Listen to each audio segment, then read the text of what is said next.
Watsi Haupa, Duhiname Etzatuitsa Shuimi Hanu. Hello, everyone, relatives and friends. I'm honored to be here with you at the White House. Yes, you can sit down, please. I'm so honored to be here with you at the White House to celebrate President Biden's establishment of Chuckwalla National Monument and to reflect on the Biden-Harris administration's conservation legacy.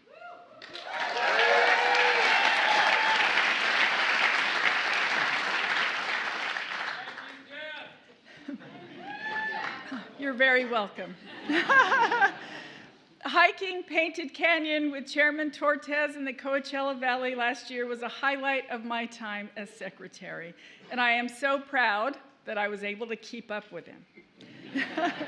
Chuckwalla is an incredible place and one in which we are all so lucky to experience as our ancestors did. There is no better way to appreciate the land than to walk it, hearing, seeing, and smelling the earth. Today is special because it represents another example, a capstone really, of the Biden-Harris administration's unwavering commitment to protect the places we all love while uplifting and empowering those who have stewarded them across time. As everyone here knows, Chuckwalla is a living landscape that vibrates with beauty in painted canyons. It's a place where desert valleys and woodlands provide a home for many species of plants and animals. It's a place that families and adventurers from around the world seek out for unmatched recreational opportunities. And it's a place that has been stewarded over millennia by our indigenous ancestors, as evidenced by the songs the tribes still sing today of the trails that weave across the region. When President Biden and I first stepped into these roles, we understood fundamentally that tribes must be at the forefront of our efforts to conserve the lands and waters we all depend on. Today, I'm grateful for President Biden's leadership.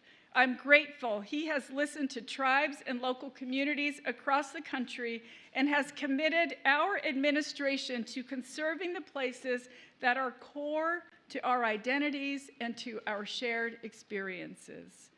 Above all, I'm grateful for the outstanding partners we share this day with. Today, the Chuckwalla National Monument is protected for all of us.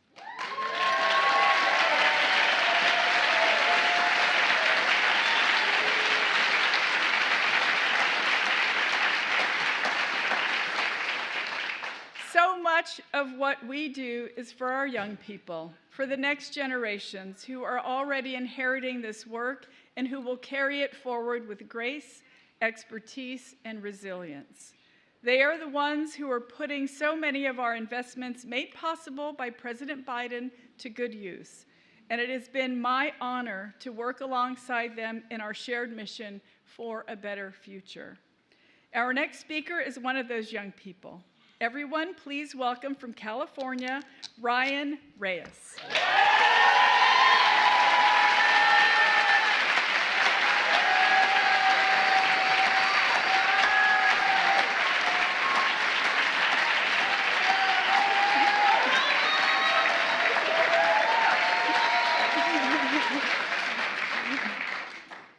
Thank you. Thank you, Secretary Holland, for your inspiring words and for that beautiful picture you painted. Hello, my name is Ryan Reyes. I was born and raised in the Coachella Valley with my parents and 3 younger brothers, just about 30 minutes from Chuckwalla. As a child, I didn't appreciate the natural treasures found in my backyard. It wasn't until after I left California to go to college in a big city that I realized I needed to be around the mountains, the sun, and the beauty of the desert. I quickly returned home to the Coachella Valley to finish college and started coming regularly to Chuckwalla to hike, stargaze, and enjoy the beauty of the desert. After finishing college, I interned as a Chuckwalla Youth Ambassador for a nonprofit that works to protect California deserts. Then I joined the team at the National Audubon Society, a conservation nonprofit that works to protect birds and their habitats. It's been an empowering journey to learn how to advocate for these irreplaceable and incredible places we all need. And I plan to devote my career to environmental policy to protect these precious lands, waters, and animals. I realize how lucky I am to live in that magical place and how transformative it can be for our physical and our mental well-being. I want everyone to experience the magic of Chuckwalla. That's why designating Chuckwalla as a national monument represents more than just protecting land. It's an investment in our community's future, so families can enjoy the natural beauty around us. Scientists can explore its mysteries, and we can honor the cultural and historical landscape or significance it holds for so many. I want to thank Congressman Ruiz, Senator Padilla, and our partners with the Protect California Deserts Coalition, and everyone else who helped make today happen. And of course, our deepest thanks to President Biden. As a young person who feels the weight of the climate crisis, it means everything to know that we have a president who recognizes the importance of protecting these lands and waters for future generations. A champion who has never stopped fighting for us and our planet. A leader who has shown the world what bold climate leadership looks like. It's now my greatest honor to introduce him, ladies and gentlemen, the President of the United States, Joe Biden.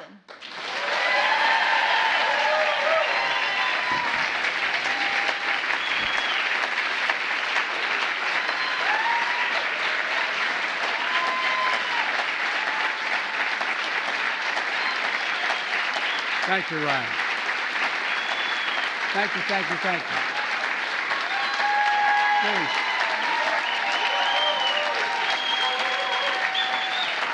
I'm going home now. Thank you, thank you, thank you. Please sit down.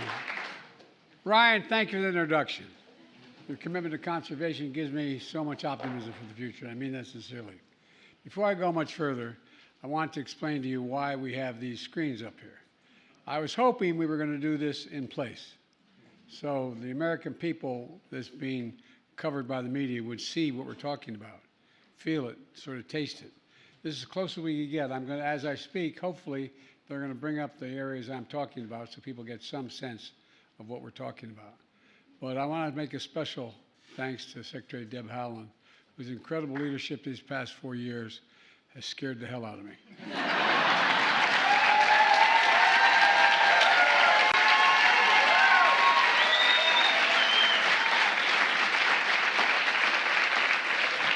I've been doing this job a long time, not as president, but in public life. I'm afraid to tell her no. She doesn't take no for an answer on anything. I promise you, she has a list. Still, you've done a hell of a job. I'm so proud to have nominated you for that, and thank you for the job you've done.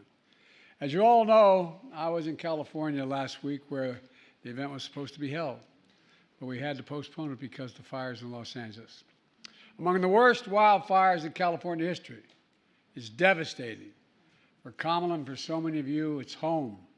She and I and our entire administration have been working closely with Governor Newsom, Senator Padilla, Senator Schiff, the entire congressional delegation, to make sure California has every possible resource to fight these fires and help the survivors.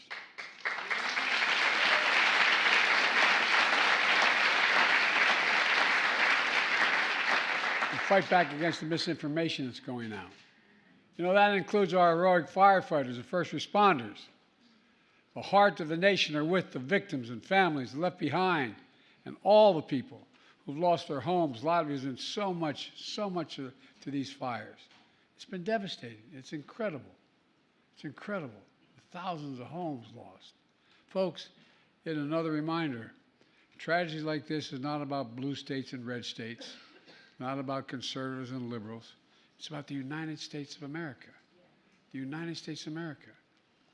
And now, to turn to today's event, in addition to Secretary Haaland, we have elected officials of the community and from the tribal community, the Indian nations. I learned that a long time ago from Danny Inouye.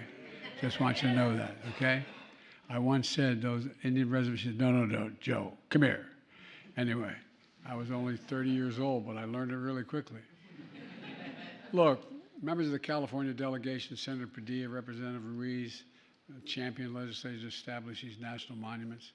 Key members of my administration, Brenda, Chair of the Council of Economic Equality, and the staff from the Bureau of Land Management, the Fire Service, the Forest Service. Like many families, Jill and I made it a tradition to take our children and grandchildren to national parks and monuments every year. I wanted them to see, feel, smell, taste, look at just what has been preserved. And every time I looked at it, I thought about Teddy Roosevelt and these people, all they preserved. Imagine had they not acted. Imagine had they not acted. And I wanted them to witness the majesty and beauty of America. It's absolutely majestic. Our natural wonders are the heart and soul of our nation. And you all know it in this room. They unite us, they inspire us. It's a birthright we pass down from generation to generation. And that's why on day one of my administration since then, we've been carrying out the most aggressive climate agenda ever in the history of the world.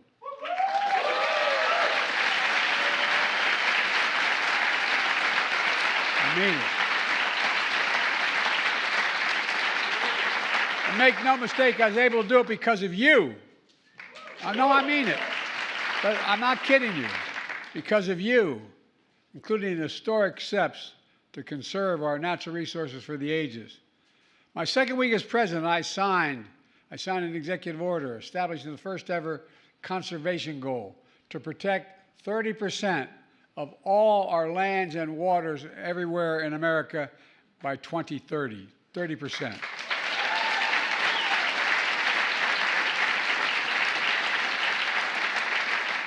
I call this national campaign America the Beautiful. That's what it's called, America the Beautiful. And over the last 4 years, we've delivered with your help, putting America on track to meet that bold goal. Restoring and creating new national monuments, conserving hundreds of millions of acres of lands and waters all across America. From New England to Minnesota, Texas to Colorado, Arizona to Alaska. I've also created the first national marine sanctuary in the United States, proposed by indigenous communities, and I thank you for your push. I thank you for your push.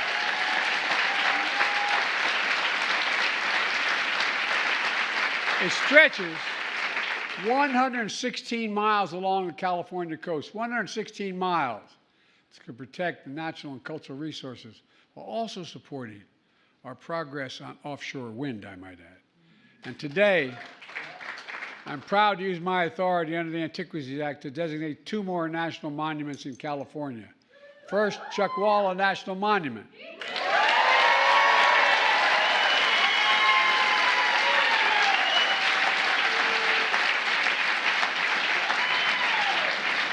In the Southern California desert, this monument will protect more than 624,000 acres of wildlife habitat and sacred ancestral lands. Ladies and gentlemen, together, prior designations, we're going to create a contiguous corridor along the Colorado River of nearly 18 million acres of protected land, the largest in the lower 48 states. And the area...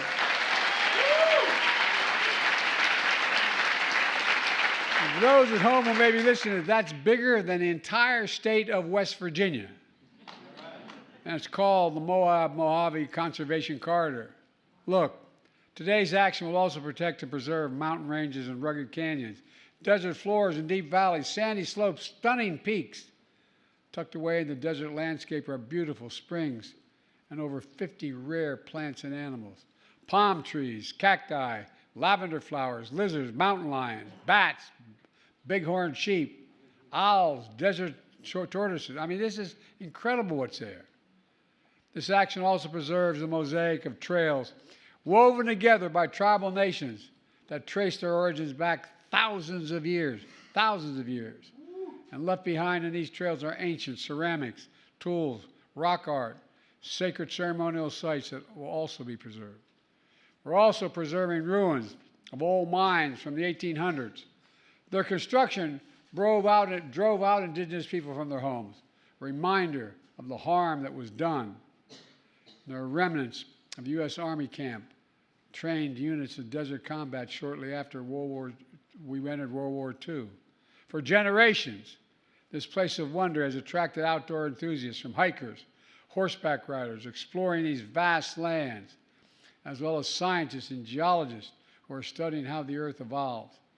Many veterans also returned here to heal their wounds, mental and physical, and invisible wounds as well, seeking solace and serenity in ways that only nature can provide.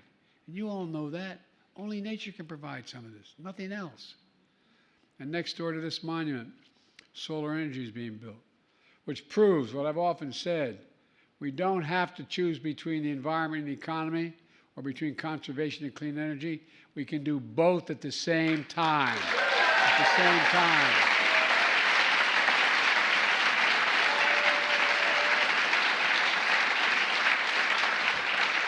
This monument offers a perfect roadmap for how to strike that balance. It's a key element of our climate agenda that includes the most significant climate law ever in the history of the world. That's not hyperbole, that's a fact. The law that's positioned us to cut carbon emissions in half by 2030. That's generated $300 billion so far in new private sector clean energy investment. $300 billion. And that's creating hundreds of thousands of jobs and unleashing manufacturing boom all across America. You know, and this matters a great deal.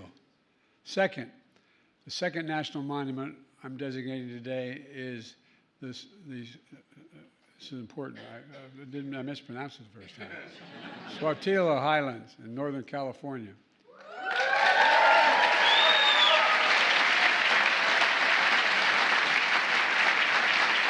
$240,000 acres of mountains that contain pristine waters and forests, and stunning rock formations, lava fields, craters, and volcanic activity from volcanic activity centuries ago.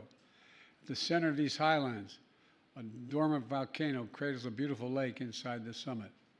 The highlands are home for countless plants, animals, including fox, frogs, bald eagles, bumblebees. The night skies there are darkest in America, and distant galaxies and stars are extra visible. It's incredible. In the 1960s, these lava formations were used by NASA to train astronauts on Apollo missions how to observe and take samples from the moon. And ever since, this landscape support California's outdoor recreation economy, from biking, hunting, fishing, canoeing, and so much more. This area is also sacred to many tribal nations, who were violently forced to leave their homes. You know, they held ancient ceremonies here. They found sources of reverence and healing here. And they're preserving lands fundamental to who they are and their way of life. Folks, it's important. Today's monument announcements build on another conservation action I took. Last week, I signed 2 directives to protect the entire East Coast, West Coast, and Florida coast and Eastern Gulf, and parts of the Alaskan coast from offshore drilling for natural gas.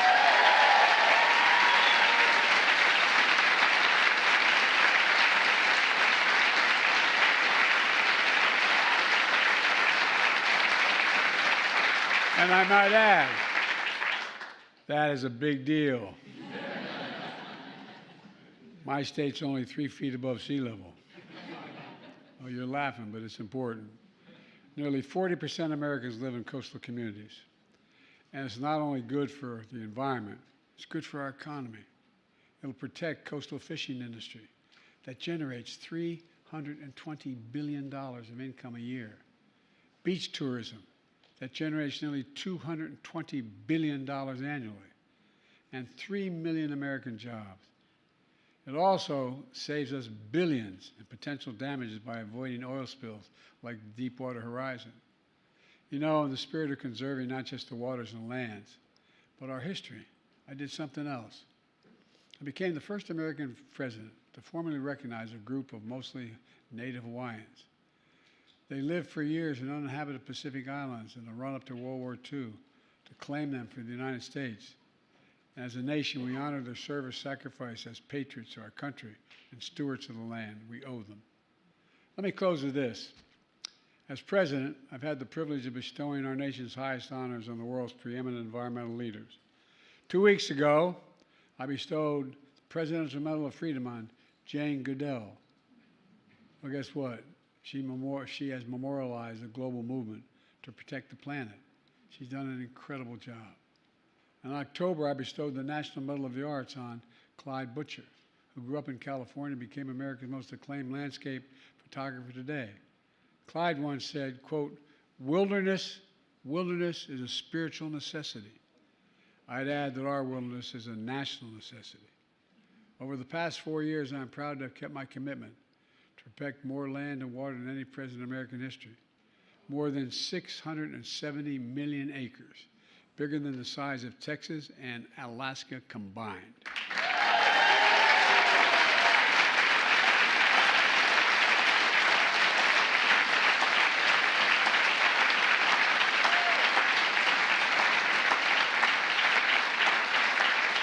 And without you standing up with me, we could have never done it. It's about our planet, our people. It's about America itself. Our outdoor treasures are the pride of our country, the bond between the physical and spiritual world, a bridge to our past and to our future. Conserving them not only protects the livelihoods of people who depend on them, it preserves a key piece of our history and the full American story. It unites us through the ages. It connects us to something bigger than ourselves. And above all, it reminds us of who we are. I just had another baby grandchild born. Guess what? Actually, to be precise, I hate to say it, a great-granddaughter, a great-grandson. And guess what? Think what this means for your children, your grandchildren, your great-grandchildren. I mean it sincerely. Think of what it means if we don't do this. Above all, it reminds us of who we are. We're the United States of America. And there's nothing beyond our capacity when we do it together. I want to thank you all again because this is not hyperbole. I could have never done any of this without the support of the people in this room. You stepped up. You made the case. People listened to you. Ordinary people listened to you about how important this is. And by the way, if I had my way, I'd make sure everyone could see the natural wonders because they'd have a more reverent view of where we are. So folks, God bless you all, and may God protect our troops. Thank you.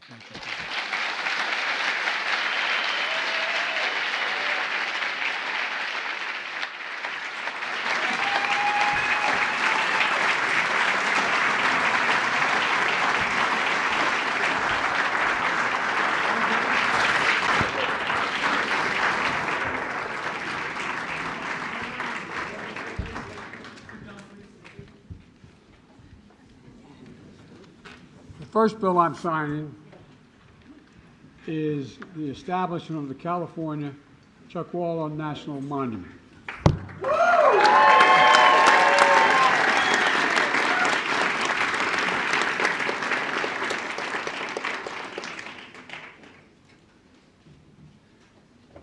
Today's the 14th, right? Yeah.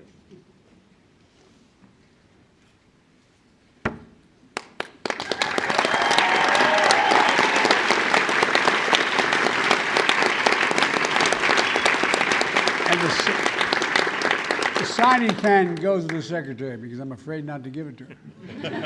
You've done an incredible job, and I'll get each of you a signing pen. All right. You're welcome.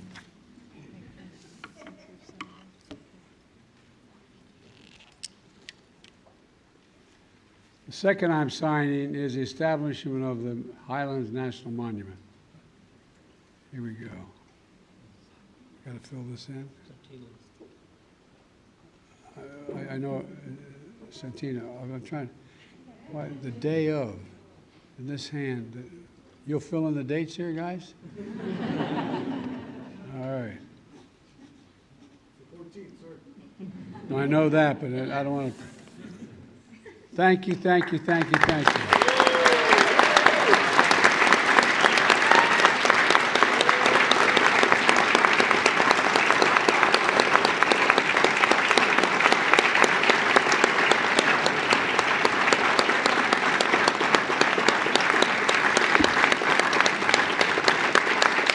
you very much.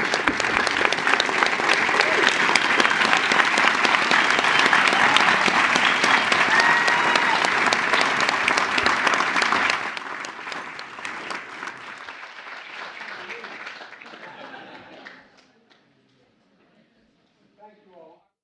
None of this would have happened without you guys. I really, really genuinely mean it. This was a national movement you generated. So thank you. Thank you, Mr. President.